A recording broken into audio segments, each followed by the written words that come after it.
Hello students, कैसे हो आप सभी को मेरा good morning, good afternoon and good evening. I hope आप लोगों की पढ़ाई बहुत अच्छी चल रही है।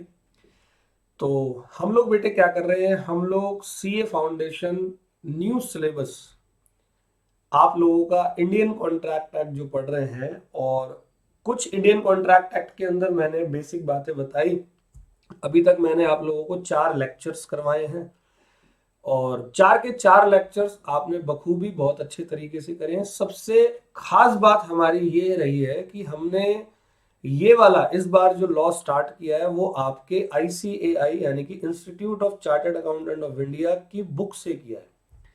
क्यों किया है इस बुक से? तो सारे बच्चे हमेशा, चाहे वो किसी की भी बुक पढ़ ले, एट द एंड उनके मन में फोबिया रहता है कि हमने तो अभी तक आईसीएआई का मटेरियल पढ़ा नहीं है। और एग्जाम में क्वेश्चन, एग्जाम्पल्स वगैरह सब इंस्टीट्यूट की बुक से ही आते हैं। तो वो फॉर्मेलिटी ना करते हुए कि अपनी बुक, ये बुक, वो बुक, सबसे सिंपल आईसीएआई की बुक इंस्टीट्यूट की, उससे हम लोग पढ़ाई कर रहे हैं। इस बुक के साथ में मैं अपने नोट्स का भी थोड़ा बहुत रेफरेंस आपको दे रहा हूं। और जैसे ही हमारा ये यूनिट खत्म हो जाएगा उसके बाद हम लोग क्या करने वाले हैं बच्चे, क्वेश्चन करने वाले हैं। तो पूरा का पूरा एक कॉम्बो पैक मैं आप लोगों के लिए लेकर आ रहा हूं। और आप लोग वीडियोस को बहुत प्यार भी दे रहे हो, लेकिन अभी भी लाइक्स और कमेंट जो है वो बहुत कम है। थोड़े थोड़े आप लोगों को बढ़ाने चाहिए। अगर आपको वीडियो पसंद आ रही है तो आप लाइक करें, कमेंट करें, सब्सक्राइब करें। स्टार्ट कर रहा हूं इंडियन कॉन्ट्रैक्ट एक्ट आज की क्लास को। लेकिन उससे पहले यूजुअली हमारी क्लास में हमेशा सबसे पहले क्या होती है, रिवीजन होती है। तो पहले मैं इस रिवीजन को करवाता हूं। तो बेटे मेरे, हम लोगों ने types of contract on the basis of enforceability तक कर लिया था। आज हमें on the basis of performance of contract शुरू करना है। इससे पहले कॉन्ट्रैक्ट एक्ट की पूरी रिवीजन आपके फिंगर्स पे होनी चाहिए, दिमाग की बत्ती ओपन रहनी चाहिए, एक एक शब्द आपको समझना है ध्यान से। सर कॉन्ट्रैक्ट एक्ट कब शुरू हुआ था? तो कॉन्ट्रैक्ट एक्ट जो है वो 1 सितंबर 1872 को अस्तित्व में आया था। पूरे के पूरे भारत में ये इंडियन कॉन्ट्रैक्ट एक्ट लगता है, जम्मू एंड कश्मीर को मिलाकर। आप सर ये क्यों कह रहे हो? मैं बार बार आपको कहता हूं, जम्मू एंड कश्मीर में पहले इंडियन कॉन्ट्रैक्ट एक्ट एप्लीकेबल नहीं होता था। धारा 370 हटने के बाद से Indian contract act Jammu and Kashmir में भी एप्लीकेबल हो रहा है। ऑल वेल, मैंने कहा कि कॉन्ट्रैक्ट एक्ट क्या होता है, तो पहले कॉन्ट्रैक्ट की मैंने डेफिनेशन बताई। Section number 2 clause number H. Sections को पढ़ने का जो भी तरीका होता है उसके लिए आपको मैंने सेपरेट वीडियो दी हुई है। चैप्टर नंबर 1 आपके सिलेबस का, उसके अंदर साफ साफ बताया है कि how to read the sections, आप वहां से देख सकते हो। सेक्शन नंबर 2 क्लॉज एच ये कहता है an agreement which is enforceable by law is called contract. मतलब कॉन्ट्रैक्ट को बनाने के लिए आपके पास ऐसा एग्रीमेंट होना चाहिए जिस पर आप लीगल एक्शन ले सकते हो। ठीक है, फिर हमारी एग्रीमेंट की डेफिनेशन आती है। एग्रीमेंट की डेफिनेशन कहती है every promise and every set of promise forming consideration for each other is called agreement. All well, section number 2 clause ई ये वाली बात बोलता है। फिर हमने बात करी एग्रीमेंट के बाद प्रॉमिस की।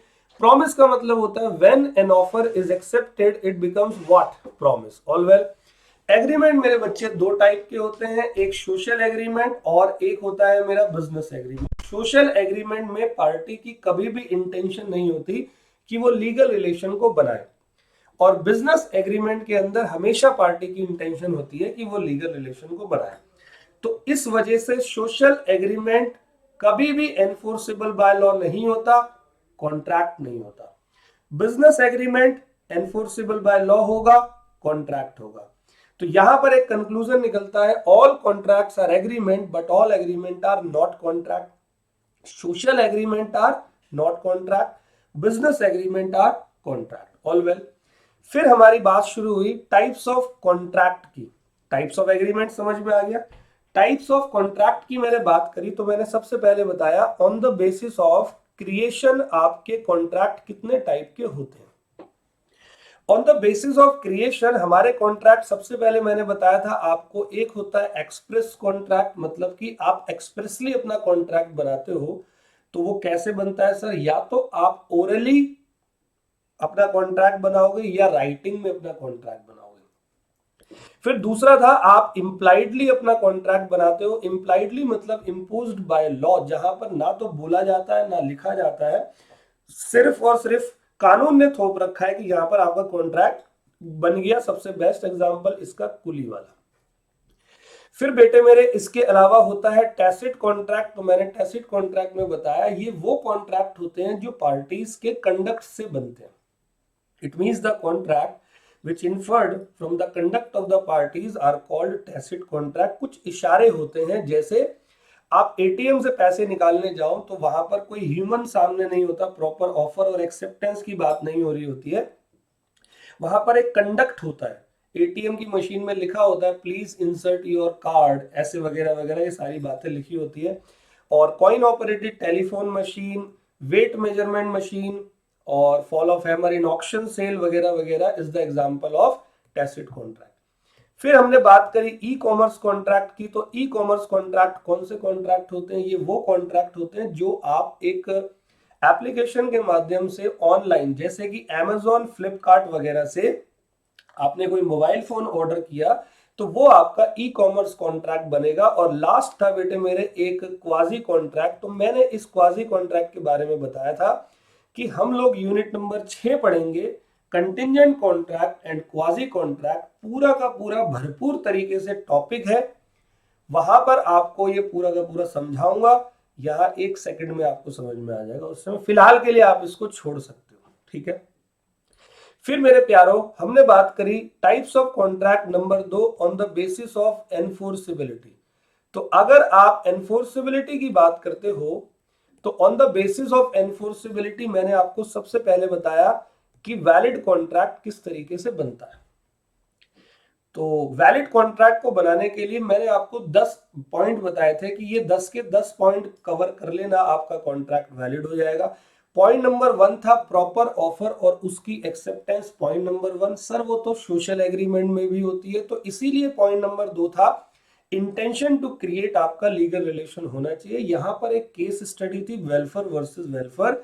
मैंने कहा था आप मेरे चैनल दीपक पाठक क्लासेस पे जाकर वेलफेयर वर्सेस वेलफेयर की वीडियो को देख सकते हो। 3 से 4 मिनट की वीडियो में मैंने पूरा केस समझाया हुआ है और मैंने इस क्लास में भी वेलफेयर वर्सेस वेलफेयर का केस समझाया हुआ, या तो आप रिवाइंड करके भी चेक कर सकते हो, पिछली क्लासेस में आपको वो केस मिल जाएगा। इनफैक्ट मैंने उसको रिवीजन में भी समझा दिया था।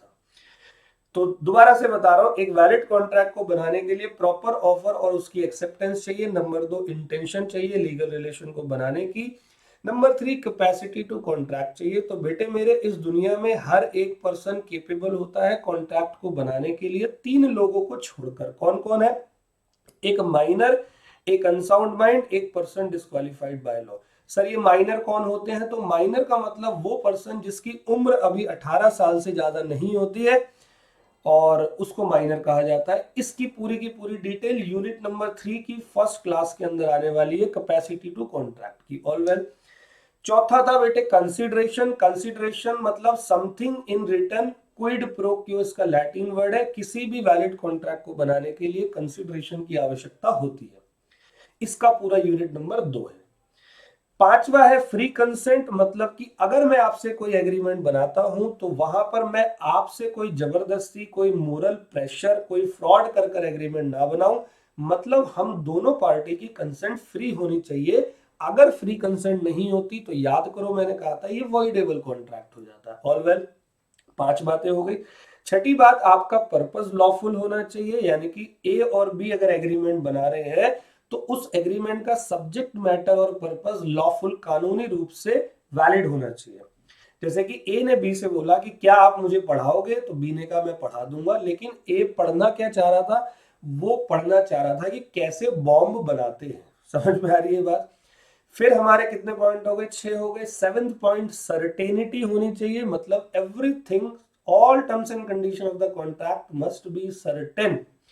जैसे मैंने कहा कि क्या आप मेरी कार खरीदोगे, आपने कहा कितने रुपए में, मैंने कहा जो मर्जी दे देना, तो ये गलत है।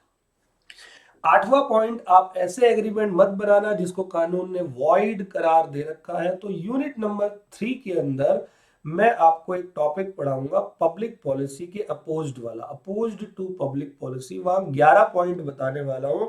उन 11 के 11 पॉइंट को आप समझ जाओगे कि कौन कौन से एग्रीमेंट्स को कानून ने वॉइड करार दे रखा है, ऑलरेडी एक्सप्रेसली डिक्लेयर कर रखा है कि ये वॉइड है। All well.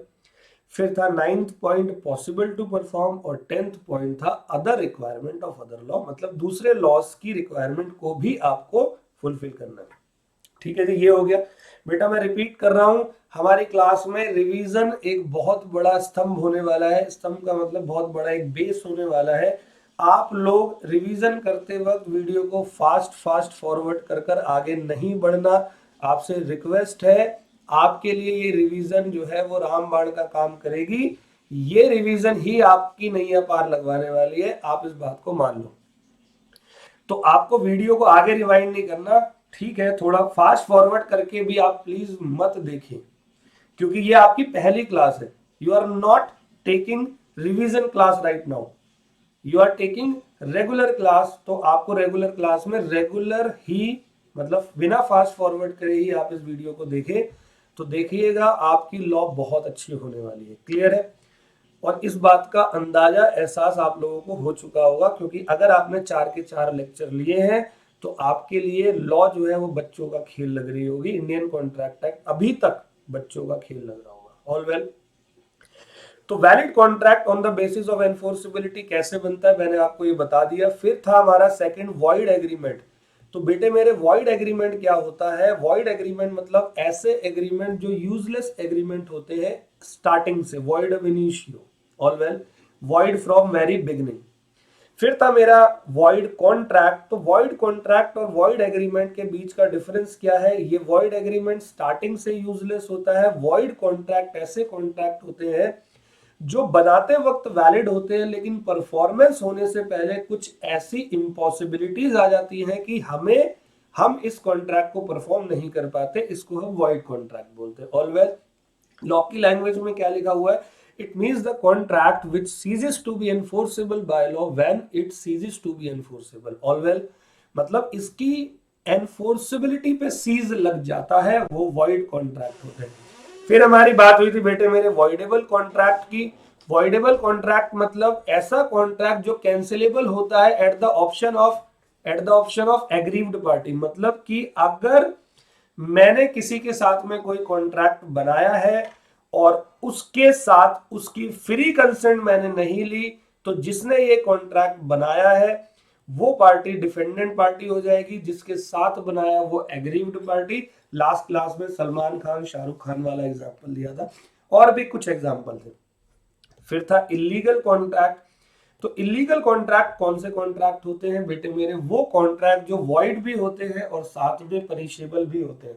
Void plus punishable contract is illegal contract. Always void सिर्फ वॉइड रहता है जहां पनिशमेंट नहीं मिलती, मतलब वॉइड एग्रीमेंट अगर आप बना रहे हो तो पनिशमेंट नहीं मिलेगी। इलीगल एग्रीमेंट अगर आप बना रहे हो तो वॉइड तो वो होता है, साथ में पनिशेबल भी होता है। तो यहां भी एक कंक्लूजन दिया था, all illegals are void but all void are not illegal. और वॉइड एग्रीमेंट और इलीगल एग्रीमेंट के बीच का डिफरेंस भी मैंने आपको बुक से पढ़ाया था। ठीक है। और एक लास्ट पॉइंट जो था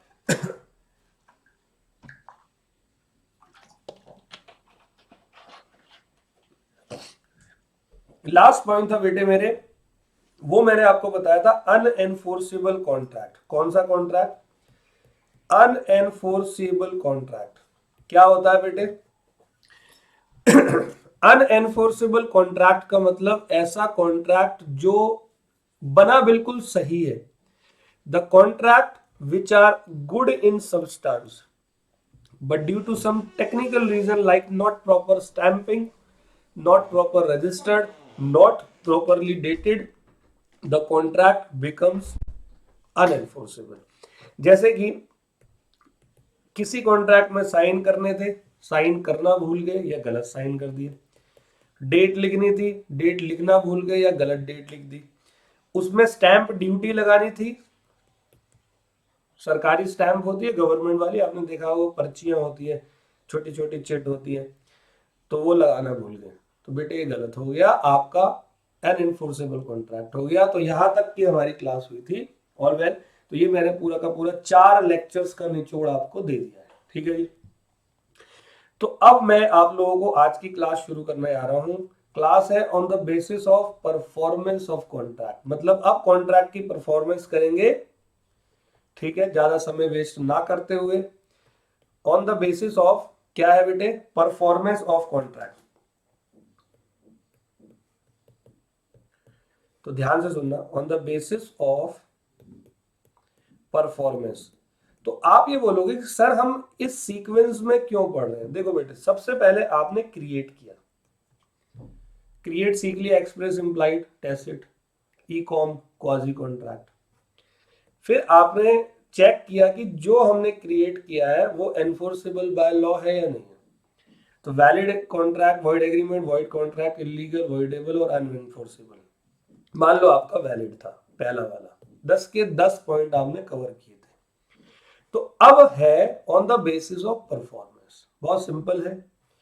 on the basis of performance contract हमारे दो तरीकों के होते हैं। एक को हम कहते हैं एग्जीक्यूटेड कॉन्ट्रैक्ट। कौन सा कॉन्ट्रैक्ट? देखो बेटे, यहां एंड में लिखा है एग्जीक्यूटेड, ईडी। ईडी मतलब पास्ट में, रिलेटेड किससे? परफॉर्मेंस से। ध्यान से सुनना, एक ऐसा कॉन्ट्रैक्ट जिसमें दोनों पार्टीज, बोथ पार्टीज ने अपनी परफॉर्मेंस जो है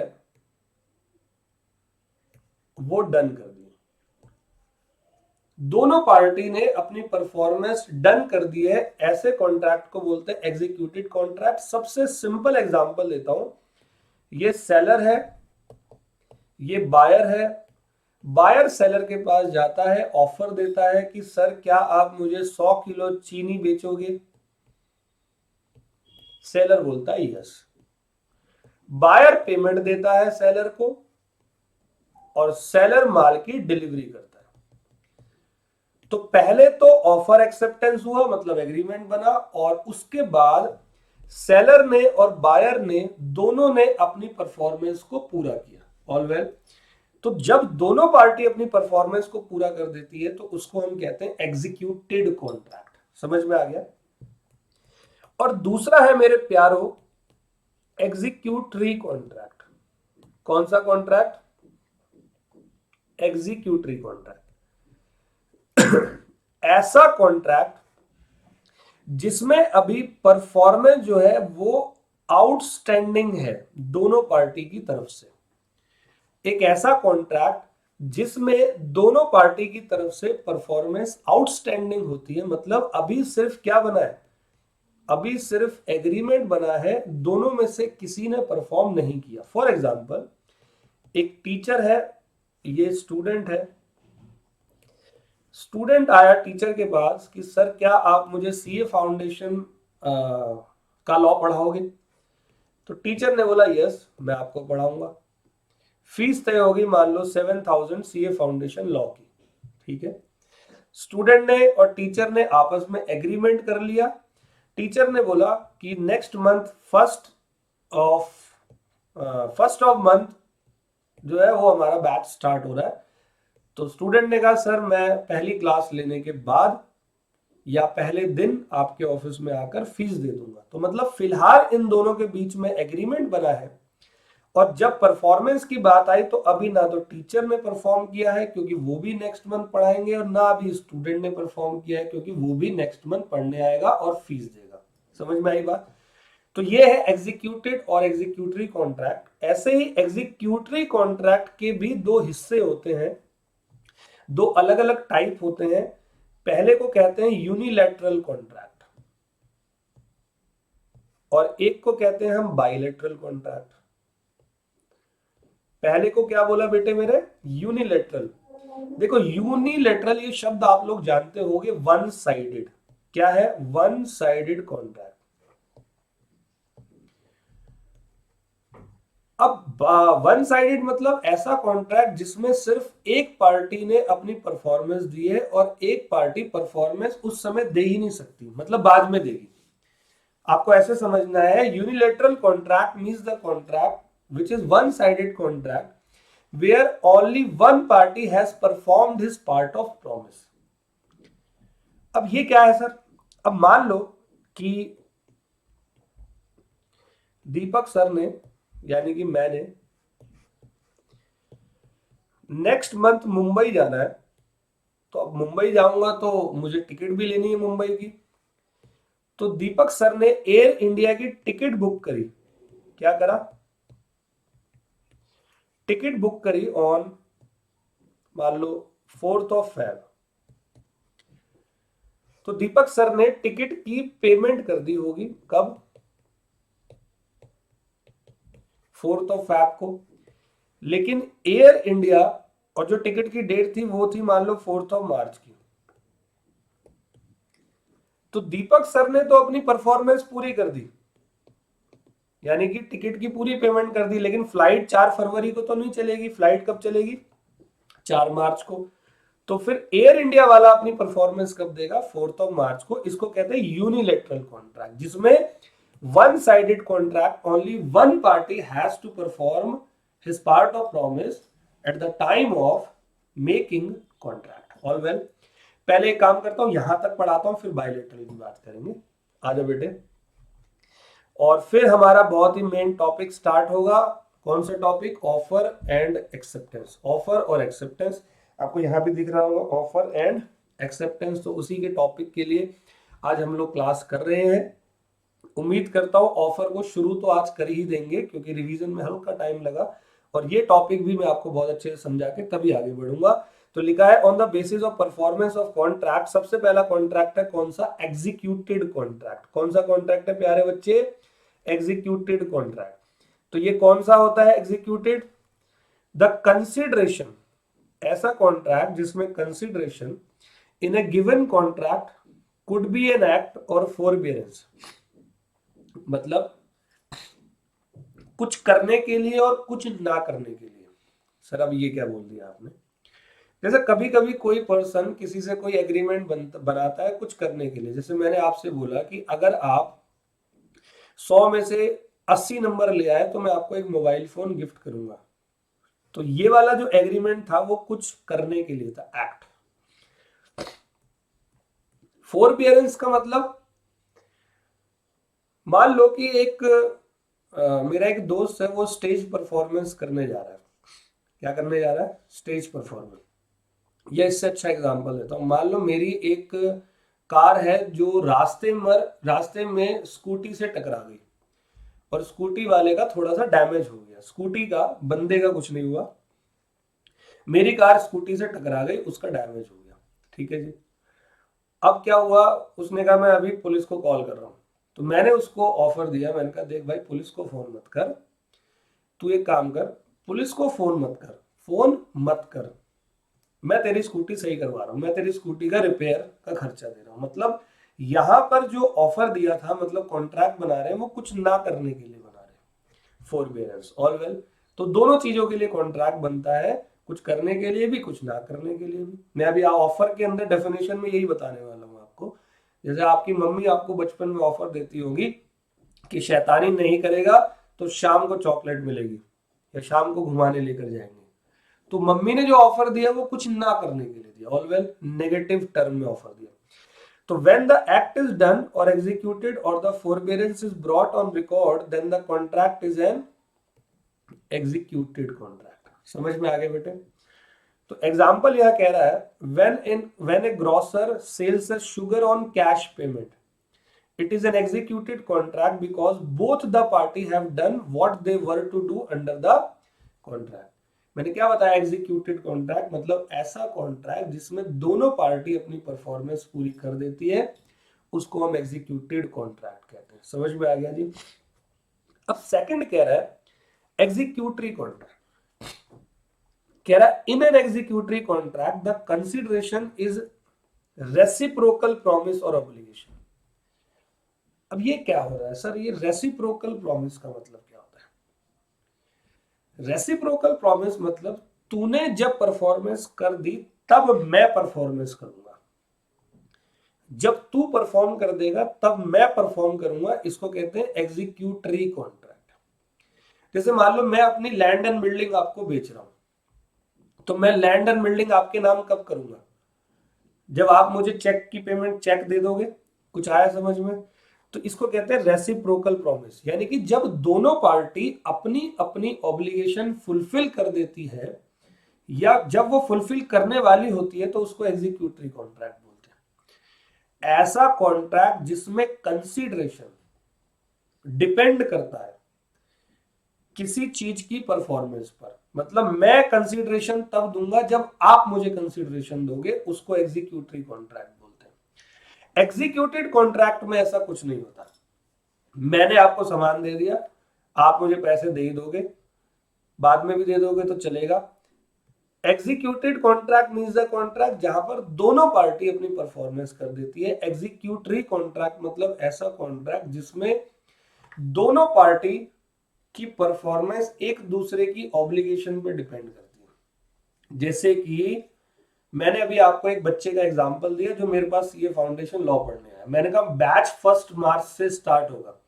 उसने कहा सर ठीक है, मैं फीस भी आपसे फर्स्ट क्लास लेने के बाद दे दूंगा, एक तरीके का डेमो लेने के बाद दे दूंगा। तो मेरी ऑब्लिगेशन उससे फीस मांगने की है ही नहीं अभी, क्योंकि मैंने तो डेमो क्लास दी नहीं, और उसकी भी ऑब्लिगेशन मुझे अभी आज ही क्लास स्टार्ट करने के लिए नहीं है, क्योंकि क्लास तो 1 मार्च से स्टार्ट होगी। All well. तो कह रहा such consideration is to be performed in future only and therefore this contract are describe as executory contract. तो आपको बहुत सिंपल तरीके से समझना है, एग्जीक्यूटेड कॉन्ट्रैक्ट में दोनों पार्टी अपनी परफॉर्मेंस प्रेजेंट में कंप्लीट कर देती है। एग्जीक्यूटरी कॉन्ट्रैक्ट मतलब ऐसा कॉन्ट्रैक्ट जिसमें परफॉर्मेंस जो है वो फ्यूचर में कंप्लीट होने वाली है। समझ में आ गया? एग्जाम्पल है, कह रहा where G agrees to take the tuition of H, a pre-engineering student from the next month, and H in consideration promised to pay G rupees 1000 per month.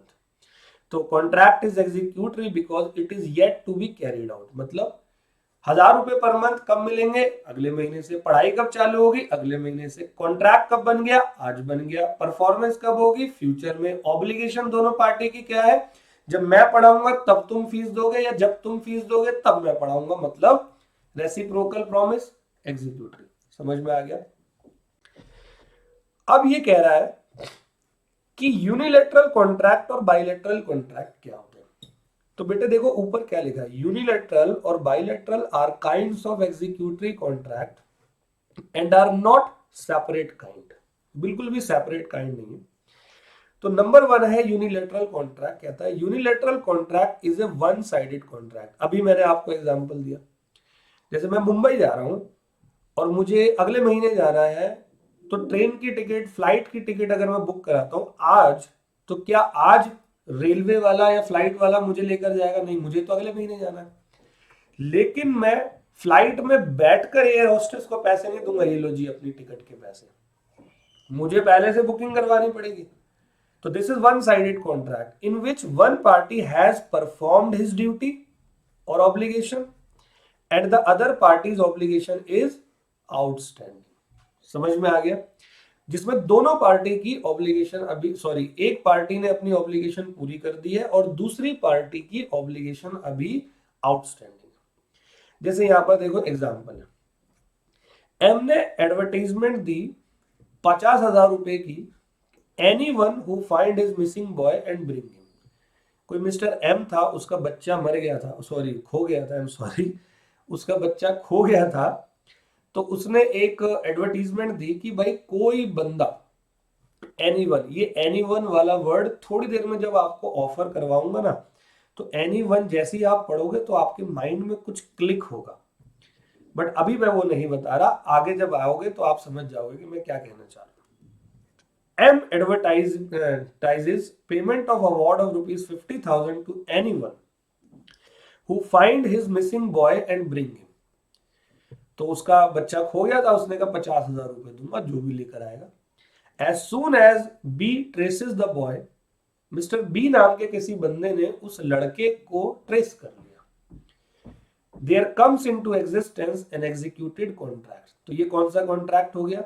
Executed, मतलब बी ने अपनी परफॉर्मेंस कर दी, because B has performed his share of obligation.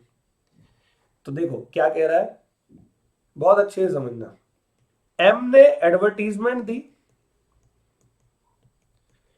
कि भाई जो भी मेरे बच्चे को ढूंढ कर लाएगा 50,000 रुपए दूंगा। बी ने वो ऐड कहीं पढ़ ली,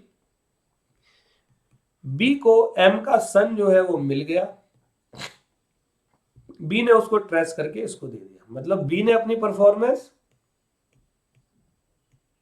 डन कर ली। ठीक है जी, कोई दिक्कत यहां तक। And it remains for M to pay the amount of reward to B. अब एम जो है बाद में, अब ऐसा थोड़ी बच्चा आया आती पहले नोट गिनो जी ये ले, पहले बच्चे की टेक केयर करेंगे, देखेंगे कोई मेडिकल तो नहीं हो गया, कोई दिक्कत तो नहीं होगी, एम जो है वो बी से बोल देगा भाई आपके पैसे मिल जाएंगे। बी ने अपनी परफॉर्मेंस कर दी, this is called one sided contract. अब वन साइडेड में क्या आप ऐसा बोल सकते हो सर ये पार्टली एग्जीक्यूटेड हो गया, मतलब एक साइड से एग्जीक्यूट हो गया और एक साइड से ये अभी एग्जीक्यूटरी है, यानी कि एम ने अभी अपनी परफॉर्मेंस नहीं करी।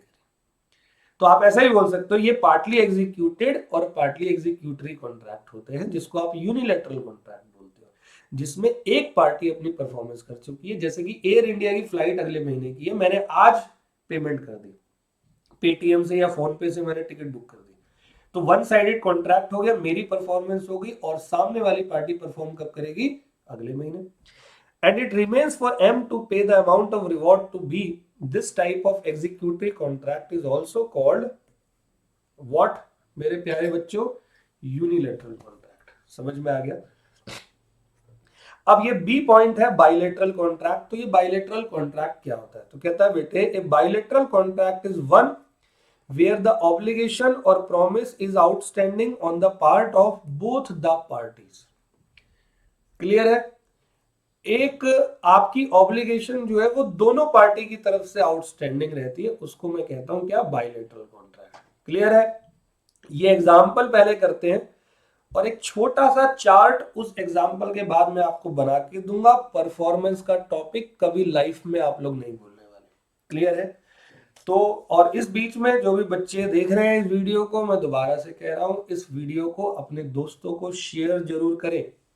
मेरी प्लेलिस्ट बनी हुई है सीए फाउंडेशन न्यू सिलेबस के नाम से मेरे चैनल दीपक पाठक क्लासेस पे, और इस प्लेलिस्ट के अंदर हर 2 दिन के अंदर, मतलब हर ऑल्टरनेट डे में सीए फाउंडेशन का एक लेक्चर आपका तकरीबन 50 मिनट से 1 घंटे का, या जितने भी समय की जरूरत, कभी कभी कुछ क्लासेस ऊपर और कुछ नीचे भी हो जाती है, आपके पास ये वीडियोस आएंगी।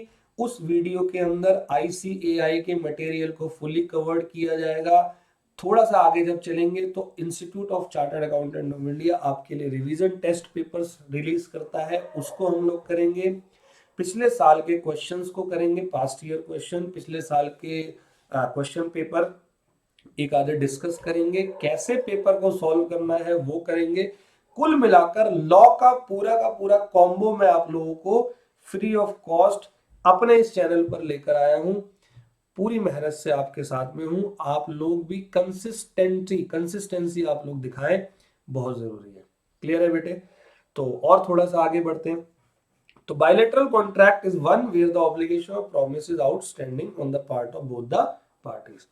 तो एग्जाम्पल चाहिए 33, कह रहा A promise to sell his plot to B for rupees 10 lakh cash down, cash में, लेकिन बी ने डाउन क्या किया, 2.5 लाख रुपए एज अर्नेस्ट मनी, एक तरीके का 2.5 लाख रुपए वो था, पगड़ी बोलते हैं इसको, और इसको बोलते हैं एडवांस भी बोल सकते हो आप। ठीक है, एडवांस 2.5 लाख रुपए दिया ताकि वो जगह बुक हो जाए, मतलब कि अब ए जो है वो किसी और को वो प्लॉट ना दिखाए, क्योंकि बी ने एक तरीके का एडवांस दे दिया कि भाई ये प्रॉपर्टी मैं ही लूंगा, तो उससे मतलब एग्रीमेंट हो गया। And promise to pay the balance of next Sunday. On the other hand A gives the position of plot to B, A ने बी को प्लॉट की पोजीशन दे दी, पोजीशन मतलब कब्जा, अभी रजिस्ट्री नहीं हुई है। And promise to execute a sale deed on the receipt of the whole amount, मतलब कि ए और बी दोनों पर्सन, एग्रीमेंट बन चुका है लेकिन दोनों ही पर्सन अपनी आउटस्टैंडिंग जो परफॉर्मेंस है वो अभी नहीं करेंगे, कब करेंगे, संडे को। इसको बोलते हैं bilateral contract. The contract between the A and B is executory because there remains something to be done on future on both sides. Such executory contract are also known as bilateral contract. समझ में आ गया? Okay बेटे, तो मैं एक छोटा सा chart बना रहा हूं, आपका परफॉर्मेंस का टॉपिक यहाँ पैक करते हैं। तो performance, on the basis of performance contract दो टाइप के होते हैं, एग्जीक्यूटेड कॉन्ट्रैक्ट,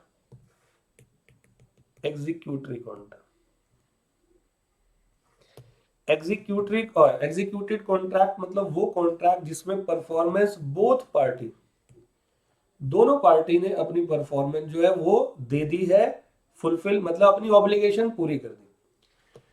एग्जीक्यूटरी कॉन्ट्रैक्ट मतलब ऐसा कॉन्ट्रैक्ट जिसमें अभी दोनों पार्टी में से किसी भी पार्टी ने अपनी परफॉर्मेंस फुलफिल नहीं करी, परफॉर्मेंस आउटस्टैंडिंग है, एग्जीक्यूटरी कहते हैं।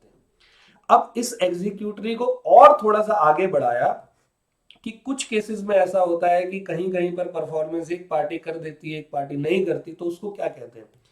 तो यूनिलैटरल कॉन्ट्रैक्ट एक ऐसे कॉन्ट्रैक्ट है जिसमें ओनली वन साइडेड कॉन्ट्रैक्ट होता है, जिसमें एक पार्टी ने अपनी परफॉर्मेंस कर ली, मतलब ये पार्टली एग्जीक्यूटेड आप बोल सकते हो और पार्टली एग्जीक्यूटरी भी बोल सकते हो। ठीक है, तो एक हिस्सा वो एग्जीक्यूटरी में चला गया, एक हिस्सा एग्जीक्यूटेड में चला गया। बाइलेटरल में दोनों पार्टी की ऑब्लिगेशन जो है वो अभी आउटस्टैंडिंग है, इसको आप बोलते हो बाइलेटरल। ऑल वेल, क्लियर है? तो यहां पर हमारा ये टॉपिक क्लियर होता है। अब बेटे मेरे आपके लिए बहुत अच्छा टॉपिक स्टार्ट हो रहा है, ऑफर और एक्सेप्टेंस। क्लियर है? तो मैं आपको बुक से शुरू करने से पहले एक वही अपने तरीके से कुछ बताना चाहूंगा, जरा उसको ध्यान से सुनेंगे बेटे मेरे। मैं आपके लिए टॉपिक लेकर आया हूं, अब हम पढ़ेंगे क्या? ऑफर, और फिर ऑफर के बाद पढ़ेंगे क्या? एक्सेप्टेंस। तो मेरे प्यारे बच्चों, जब हमने कॉन्ट्रैक्ट एक्ट को शुरू किया था, मैंने आपको क्या बताया था कि जब भी आप कॉन्ट्रैक्ट बनाते हो तो आपको कॉन्ट्रैक्ट बनाते वक्त सबसे पहले क्या चाहिए? एग्रीमेंट बनाना है आपको। एग्रीमेंट कैसे बनता है? एक पार्टी ऑफर देती है, दूसरी पार्टी उस ऑफर का पॉजिटिव रिप्लाई देती है, मतलब एक्सेप्टेंस। और जैसे ही ऑफर प्लस एक्सेप्टेंस हो गया, एग्रीमेंट। और ऐसे एग्रीमेंट जो एनफोर्सेबल बाय लॉ होते हैं, मतलब उन एग्रीमेंट जिन पर आप लीगल एक्शन ले सकते हो, उनको आप क्या कहते हो? कॉन्ट्रैक्ट। मतलब एग्रीमेंट अगर सोशल वाला हुआ, मतलब कि ए ने ऑफर दिया कि क्या आप मेरी शादी में आओगे, बी ने कहा जरूर आऊंगा, तो यहां पर एग्रीमेंट तो हो गया, लेकिन ये सोशल एग्रीमेंट बना, जहां पर इंटेंशन नहीं थी लीगल रिलेशन बनाने की, एनफोर्सेबल बाय लॉ नहीं है, तो कॉन्ट्रैक्ट भी नहीं है। हमें ऐसे एग्रीमेंट की बात करनी है जो बिजनेस एग्रीमेंट हो। क्लियर है? तो एग्रीमेंट बनाते वक्त हमें क्या देना होता है? हमें देना होता है ऑफर। तो अब इस चैप्टर में ऑफर की मीनिंग, इस यूनिट के अंदर ऑफर की मीनिंग, ऑफर के टाइप्स और ऑफर के रूल्स, ये तीन बातें हम लोगों को सीखनी है। और फिर ऐसे ही एक्सेप्टेंस की मीनिंग, एक्सेप्टेंस के टाइप्स नहीं है, एक्सेप्टेंस के सीधा रूल है। ठीक है? और ये एक बहुत बड़ा टॉपिक है और आपके एग्जाम में श्योरली यहां से प्रश्न आना ही आना है, तो आप लोग सतर्क रहें। अभी तक हमने कॉन्ट्रैक्ट एक्ट की बेसिक बातें करी हैं, अब हम पर्टिकुलर टॉपिक पे आ चुके हैं। तो सबसे पहली बात, सर ये ऑफर क्या होता है? तो मैं आपको एक एग्जाम्पल के माध्यम से बताऊंगा, कुछ अपने स्टाइल में, फिर उसके बाद हम बुक से भी देखेंगे, नोट से भी देखेंगे। तो देखो जी, कोई बंदा है, मान लो मिस्टर एक्स, और ये है मिस्टर वाई। मिस्टर एक्स की एक कार है, ठीक है जी, और मिस्टर एक्स इस कार को बेचना चाहता है। तो मिस्टर एक्स ने मिस्टर वाई को ये बोला कि क्या आप मेरी कार खरीदना चाहोगे? तो ये क्या दिया बेटे मेरे? ऑफर। तो मिस्टर वाई ने बोला कि यस, मैं आपकी कार खरीदना चाहूंगा। तो दोनों के बीच में कंसीडरेशन की बात हो गई 5 लाख रुपए की। ओके बेटे, यानी कि कार मिस्टर एक्स देगा और 5 लाख रुपए मिस्टर वाई देगा। तो सबसे पहला स्टेप इस एग्रीमेंट को बनाने का क्या हुआ? मिस्टर एक्स ने दिया क्या? ऑफर दिया। तो याद रखना मेरे प्यारों, the person who gives the offer is called offerer. क्या बोलेंगे? Offerer. The person to whom the offer is given, मतलब जिसको ऑफर दिया गया है उसको आप बोलोगे ऑफरी। या ऐसे बोल दो, जिस बंदे ने हमें एक्सेप्टेंस दी है उसको क्या बोलेंगे? ऑफरी। यहां तक ओके? तो मिस्टर एक्स ने जब ऑफर दिया होगा मिस्टर वाई को, तो मिस्टर एक्स ने अपनी विलिंगनेस एक्सप्रेस की होगी। क्या बोला था मिस्टर एक्स ने वाई को? एक्स ने वाई को बोला था, would you like to buy my car for ₹5 lakh. क्या आप 5 लाख रुपए में मेरी कार खरीदना चाहते हो? एक्स ने बोला। तो यहां एक्स ने क्या किया? एक्स ने एक्सप्रेस की अपनी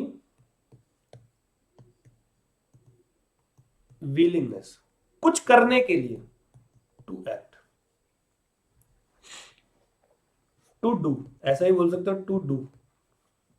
क्या आप मेरी कार खरीदना चाहोगे, मतलब टू डू, कुछ करना चाहोगे। All well. वाई ने क्या बोला वो मैंने बता दिया, एक्सेप्टेंस दे दी। लेकिन अभी हम एक्सेप्टेंस की बात नहीं कर रहे हैं, अभी हम सिर्फ ऑफर की बात कर रहे हैं। और एक तो ये सिचुएशन होगी ऑफर देने की, एक सिचुएशन दूसरी, अभी थोड़ी देर पहले मैंने आपको बताया था कि ये कार वाला जो है अपनी कार सड़क पर लेकर जा रहा है और यहां से स्कूटर वाला आ रहा है। दोनों के बीच में एक माइनर सा एक्सीडेंट हो गया, गलती कार वाले की थी।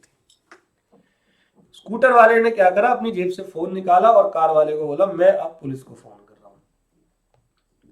कार वाले ने कहा यार ये तो छोटा सा एक्सीडेंट है, गलती सड़क पर चलते हैं तो हो ही जाती है, मैं माफी मांग रहा हूं। उसने कहा नहीं जी मैं तो पुलिस को फोन करूंगा। तो कार वाले ने ये बोला कि आप पुलिस को फोन मत करें, मैं आपकी इस स्कूटी का 5,000 रुपए का डैमेज देने को तैयार हूं, अगर आप एग्री करें तो। मतलब यहां पर कार वाले ने स्कूटर वाले को एक ऑफर दिया कुछ ना करने का, मतलब पुलिस को कॉल मत करें। तो नॉट टू डू को मतलब होता है एब्सटेन फ्रॉम डूइंग। एब्सटेन मतलब ऑफर दिया कुछ करने से रोकने का। वो पुलिस को फोन कर रहा था, मैंने कहा यार भाई मैं तुझे 5,000 रुपए दे दूंगा तेरे डैमेज के, तू पुलिस को फोन मत कर। स्कूटर वाले ने बोला भाई 3,000 की तो स्कूटी है, चल ले लो 5,000। इसने कहा ओके, इसने एक्सेप्टेंस दे दी। तो यहां पर ऑफर क्या आया, कुछ ना करने का। बात समझ में आ रही है? तो ऑफर का सिंपल मतलब क्या हुआ, व्हेन वन पर्सन सिग्निफाइज मतलब होता है एक्सप्रेस करना, हिज विलिंगनेस। अच्छा बेटे यहां पर बार बार हिज आ रहा है ना, तो हिज मतलब हर भी होता है। आप जब सीए इंटर में आएंगे और लॉ पढ़ेंगे, तो अगर उम्मीद रही अगर आपको अच्छा लगेगा तो मैं ही आप लोगों को सीए इंटर की लॉ भी पढ़ाऊंगा।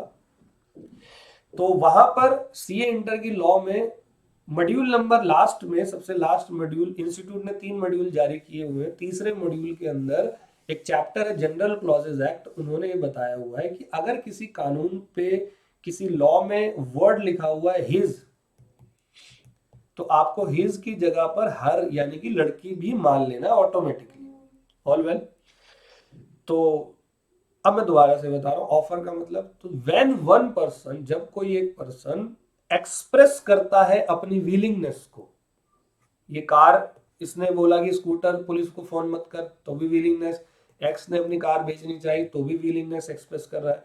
यहां पर है टू डू और यहां पर not to do. Not to do को आप बोलते हैं abstain from doing, abstain from doing any activity और thing etcetera is called offer. समझ में आ गया?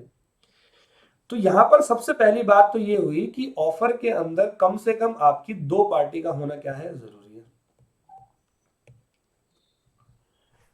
आपके ऑफर के अंदर जो भी पार्टी होगी वहां पर आपने जो भी ऑफर दिया हो वो इंटेंशन होनी चाहिए टू क्रिएट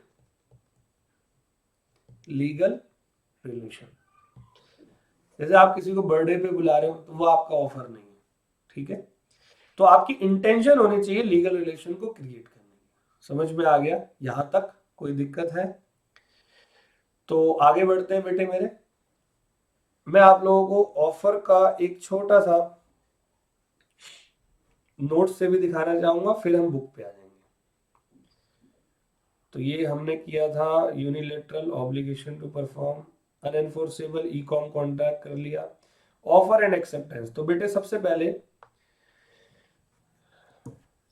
आपको मैं नोट्स से पढ़ा रहा हूं अपने, तो बीच बीच में मैंने आपको बताया था कि नोट्स का रेफरेंस लेंगे। ये नोट्स आप लोगों को सर कहाँ से मिलेंगे, तो मेरी एप्लीकेशन है दीपक पाठक क्लासेस की, प्ले स्टोर से एंड्रॉइड फोन वाले जो है वो मेरी ऐप को डाउनलोड कर सकते हैं। जिन पे आईफोन है वो क्लास प्लस की ऐप में जाकर मेरी मेरा ऑर्गेनाइजेशन कोड डालेंगे, ORG कोड, वो मैं आपको लिंक में डाल दूंगा, डिस्क्रिप्शन में डाल दूंगा, आपको दिख जाएगा।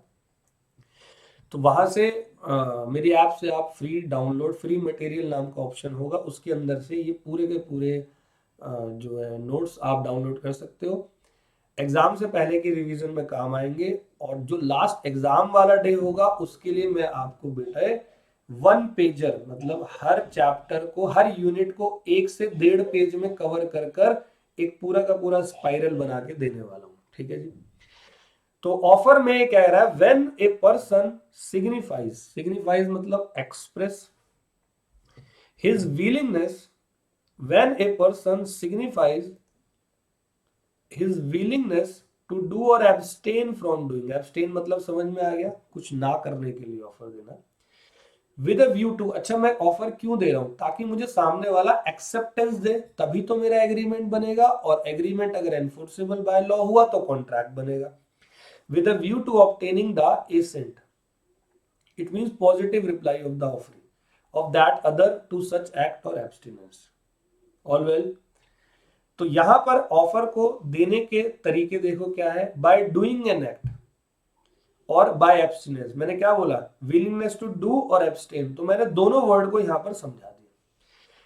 तो आप ऑफर दे सकते हो वर्ड से भी और अपने कंडक्ट से भी। कंडक्ट से दोगे तो इंप्लाइड ऑफर है, जैसे कि किसी कुली ने आपका सामान रेलवे स्टेशन पे उठा लिया, तो वो चोर नहीं है, वो कुली है। वो ये कहना चाह रहा है मैं आपका सामान बताओ कहाँ लेके जाऊं, कौन सी ट्रेन में बैठोगे, या टैक्सी स्टैंड पे छोड़ू या बस स्टैंड पे छोड़ू।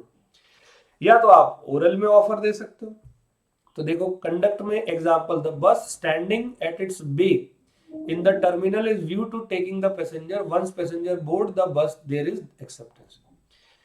एक बस जो है वो बस टर्मिनल पे अपनी लोकेशन पे खड़ी है जहां से सवारियां बैठती है। तो अगर बस वहां खड़ी है तो इसका मतलब यही है कि वो बस सवारियों को लेने जा रही है, मतलब वो बस बिना कुछ बोले ऑफर दे रही है, इंप्लाइड ऑफर दे रही है। समझ में आ गया। और एब्सटिनेंस का देखो, ए ने ऑफर किया not to file suit against B if B pays the balance amount of ₹50,000 outstanding. Mister A नाम के बंदे को बी से कुछ पैसे लेने थे, ए को बी से कुछ पैसे लेने थे, बी दे नहीं रहा था 50,000 रुपए। तो ए कह रहा मैं जा रहा हूं कोर्ट। अब बी डर गया, कह रहा भाई कोर्ट मत जा, कोर्ट मत जा। तो ए ने बोला देख कोर्ट में नहीं जाऊंगा, मैं तेरे खिलाफ केस नहीं करूंगा, मुझे अच्छा नहीं लगेगा तेरे खिलाफ केस करना, अगर तू मेरा बैलेंस आउटस्टैंडिंग अगले महीने तक दे दे तो। अब भी यहां मान लो एग्री करता है कि ठीक है मैं बैलेंस आउटस्टैंडिंग अगले महीने तक दे दूंगा। तो ए का जो ऑफर था वो क्या था, वो एब्सटिनेंस का ऑफर था, मतलब कुछ ना करने का, मैं तेरे ऊपर केस फाइल नहीं करूंगा। समझ में आ गया। और एक मैंने आपको स्कूटर वाला भी एग्जांपल दिया। तो ये है मेरा बेटे क्या, ऑफर का मीनिंग। All well. अब बुक से जरा मीनिंग को पढ़ते हैं, फिर हम ऑफर के टाइप्स पे जाएंगे। बुक के अंदर और बहुत अच्छे तरीके से दे रखा है, तो आ जाओ जी। आज हम मीनिंग को कंप्लीट करते हैं। तो कह रहा proposal oblique offer, section number 2A of the Indian contract act 1872। तो ये सेक्शन कौन सा है, 2 clause A, section number 2 clause A. तो ये क्या कहता है, when one person signifies, signifies का मतलब मेरे प्यारे बच्चे एक्सप्रेस, टू अनदर, तो किसी अनदर मतलब कम से कम दो पार्टी का होना जरूरी है, हिज विलिंगनेस अपनी इच्छाओं को कुछ करने की और कुछ ना करने की, फ्रॉम डूइंग एनीथिंग क्यों कर रहा हूं? With a view to obtaining the assent of that other to such act और abstinence is he said to make a proposal. समझ में आया? एज इट इज वर्ड मैंने नोट्स में भी दिखाया। तो बेटे एसेंशियल्स क्या है? मतलब एक प्रॉपर ऑफर जब आप देने वाले हो तो उसके कुछ एसेंशियल्स हैं, आप उन एसेंशियल्स को जरूर मान लेना। सबसे पहला कह रहा है the person making the proposal और offer is called the offerer और प्रोमीजर। मतलब ए और बी है, ये जो ऑफर दे रहा है इसको कहते हैं offerer. The person to whom the offer is given is called offeree. जिसने ऑफर दिया उसको आप प्रोमीजर बोलोगे, और जिसको ऑफर मिला यानी कि जो एक्सेप्टेंस दे रहा है उसको आप प्रोमीजी भी बोल सकते हो। मतलब ये प्रोमीजर प्रोमीजी, और दोनों के बीच में क्या हो गया? प्रॉमिस। All well. तो कह रहा है the person to whom the offer is made is called the offeree and the person accepting the offer is called the promisee. All well. तो पहली बात तो ये है कि कौन होते हैं ये लोग, तो समझ में आ गया भाई, ये लोग जो है वो ऑफरर ऑफरी होते हैं, प्रोमीजर प्रोमीजी होते हैं। दूसरा कह रहा for a valid offer the party making it must express his willingness to do और not to do something. Willingness का होना बहुत जरूरी है, एक्सप्रेस करना बहुत जरूरी है। जैसे मैं ये बोलता हूं कि क्या आप मेरी कार खरीदोगे, ये एक्सप्रेशन है। क्या मैं ये बोल रहा हूं? अब देखो अगली, कि यार मैं सोच रहा हूं अपनी कार बेच दूं, क्या ये ऑफर है? नहीं, यहां मेरी विलिंगनेस नहीं है, ये तो मेरी डिक्लेरेशन ऑफ इंटेंशन है। तो विलिंगनेस का होना जरूरी है। There must be an expression of willingness to do और not to do some act by the offerer. जैसे दो एग्जांपल है, A is willing to sell is good at certain price to B. Price certain है, मान लो 20 रुपए में। A is willing to not to dance in a competition if B pays him certain sum of money. तो ये abstinence का offer है। उसने कहा कि मैं डांस नहीं करूंगा स्टेज पे अगर आप मुझे 2000 रुपए दे दोगे तो। ठीक है। और तीसरी बात, the willingness must be express with a view to obtain the assent of the other party. मतलब मैंने अपनी विलिंगनेस जो दी है वो सामने वाले की रजामंदी के लिए, मतलब एसेंट ऑब्टेन कर रही है। भाई ऑफर मैं क्यों दे रहा हूं? मुझे एक्सेप्टेंस चाहिए, तभी तो एग्रीमेंट बनेगा और तभी तो कॉन्ट्रैक्ट बनेगा, तभी तो इस चैप्टर की बात होगी। तो मैं जब ऑफर दूंगा तो मेरे को ऑफर देना है obtain the assent of the other party to whom the offer is made. तो यहाँ एग्जांपल है where A tells B that desire to marry by the end of 2022। It does not constitute an offer of marriage by A to B. A B को ये कह रहा है कि भाई मैं तुझसे 2022 में शादी कर लूंगा एंड तक। अबे तू पहले बी से पूछ तो ले कि वो शादी करेगी तुझसे या नहीं। ए ने बी को बोला दिसंबर 2022 तक के एंड में मैं तुझसे शादी कर लूंगा। आप बी के एसेंट तो लो, तभी तो आपके बीच में एग्रीमेंट होगा। आप तो अपना फरमान, ये तो तुगलकी फरमान सुना के चले गए। उससे पूछो आप, उसकी एसेंट लो। समझ में आ गया? तो ये मैरिज, ये ऑफर नहीं है। Therefore to constitute a valid offer expression of willingness must be made to obtain the assent of others. Thus, in the above example, A further adds, अगर A ये बोलता कि will you marry me, तो ये एक offer है। मतलब पूछ रहा है आपसे, आपकी एसेंट चाह रहा है। फोर्थ पॉइंट, ऑफर जो है वो पॉजिटिव भी हो सकता है और ऑफर नेगेटिव भी हो सकता है। मतलब कुछ, मैंने क्या बोला, कुछ करने के लिए भी, कुछ ना करने के लिए भी होता है। मैंने एक स्कूटर वाला आपको एग्जांपल दिया था, वो नेगेटिव है। स्कूटर वाला पुलिस को फोन करा, मैं कहा भाई कॉल मत कर पुलिस को यार, मैं तुझे दे रहा हूं ना पैसे, ये नेगेटिव ऑफर है। या कुछ करने के लिए, सर क्या आप मुझे पढ़ाओगे, ये पॉजिटिव ऑफर है। कहता thus doing is positive act and not doing और abstinence is a negative act. Nonetheless both these act have the same effect in the eyes of law. चाहे आप कुछ करने के लिए ऑफर दो, चाहे एब्सटिनेंस के लिए ऑफर दो, दोनों का कानून की नजरों में अपना एक बहुत इंपॉर्टेंट महत्व होता है। तो एग्जाम्पल की बात करें, A offer to sell his car to B for rupees 3 lakh, तो ये डूइंग है। When A asks B to offer his car meets with an accident with B's scooter, not to go to court and he will pay the repair charges, ये example मैंने आपको दिया। तो ये कौन सा है? एब्सटिनेंस। उम्मीद है आपको समझ में आ गया। ठीक है जी। तो हम लोग क्या पढ़ रहे हैं सर? हम लोग इंडियन कॉन्ट्रैक्ट एक्ट पढ़ रहे हैं। कितने यूनिट होते हैं? 9 यूनिट होते हैं। कौन सा पढ़ रहे हैं?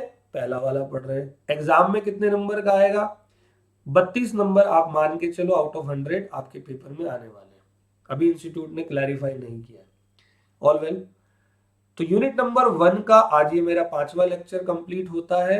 आगे हम काइंड्स ऑफ ऑफर, जिसको आप टाइप्स ऑफ ऑफर भी बोलते हो, अगली क्लास में टाइप्स ऑफ ऑफर और उसके साथ में ऑफर के रूल्स वो कंप्लीट करेंगे हम लोग।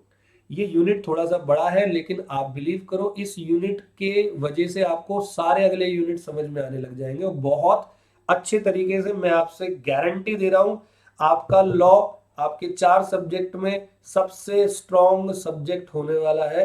हम लोग एक एक शब्द की बाल की खाल निकालेंगे, तब जाकर आगे बढ़ेंगे। आपसे रिक्वेस्ट ये है कि आपको मेरी वीडियोस को लाइक, सब्सक्राइब, शेयर जरूर करना है। आप ही लोग मुझे आगे बढ़ाओगे और कोई मुझे आगे नहीं बढ़ाएगा। थैंक यू सो मच बेटे, मिलते हैं अगले लेक्चर में।